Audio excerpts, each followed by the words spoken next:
put the diaper bag in there. She put the blanket in there. All these things. And then where did she go? Was it just you and Uriel on the court? Okay.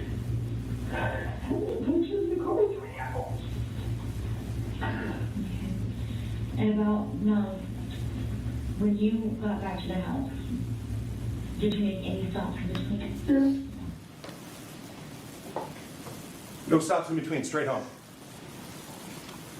Straight home from spending an hour at lunch phoning over little Gary. Didn't make any stops, no interruptions in between. Straight home. And what did she do when she got home? Well, parked her car, got out of her car, closed the door, and went about her business. What kinds of things was she doing? Okay.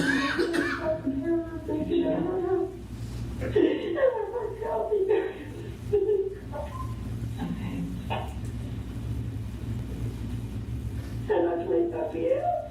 And I practiced for a long time. I can't believe I didn't even think it. So you went straight home and you started talking to your dog? Yes. Okay. And what's your dog's name again? Macy.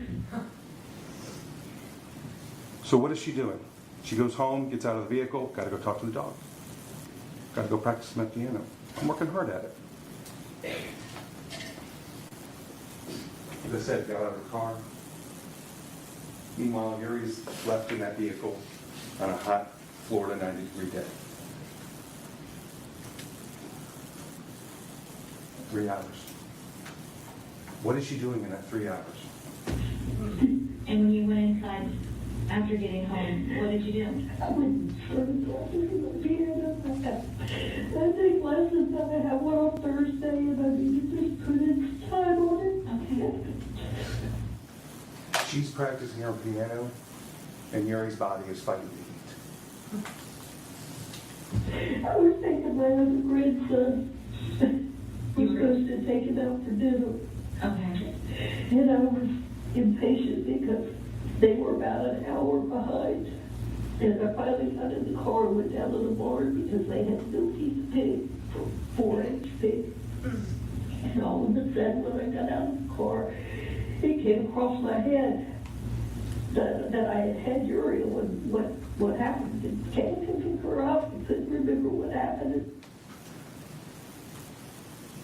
She was more focused on her meeting that she had planned with her grandson than the 7-month-old whose body was fighting the heat in the car while she was thinking about all this stuff.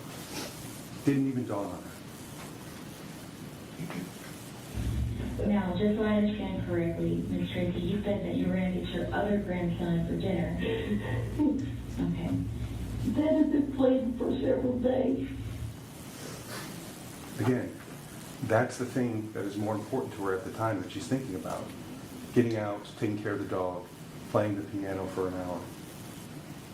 Plans that she had made the day before, ignoring the plan that she had made that day, and that obligation that she made that day to protect that child. After 4:30, I got in the car so that I would be there when they were feeding the pig, when you know. She actually got back into the car to go feed the pigs. Got back into the car where Uri, at 4:30, where Yuri's been now for 2.5 hours on her own. Still, nothing. About how long after 4:30 did you realize that she was in the car?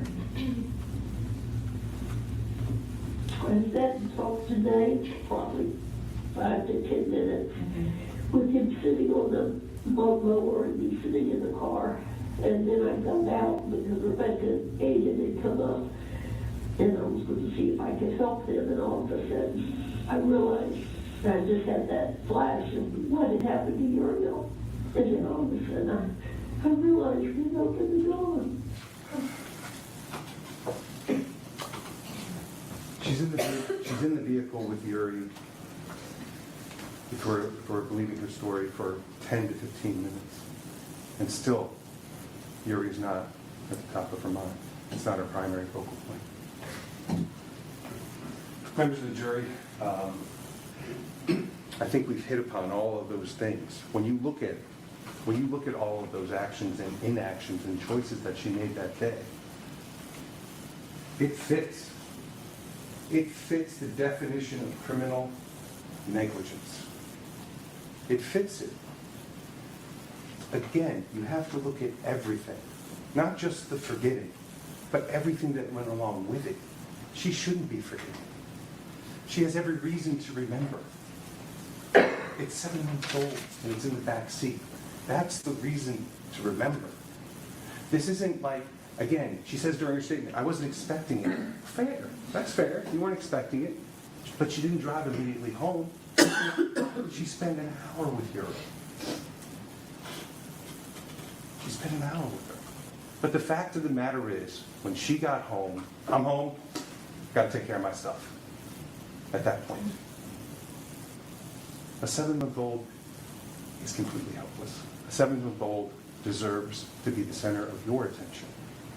A 7-month-old deserves to be taken out of that car and into the house. Members of the jury, when you're back there discussing what culpable negligence is, I would suggest that you look to the evidence. Because the evidence is there.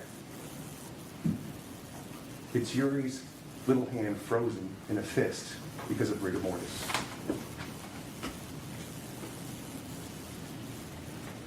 It's Uri lying on a table at the hospital when she should be sitting in the house of the grandmother.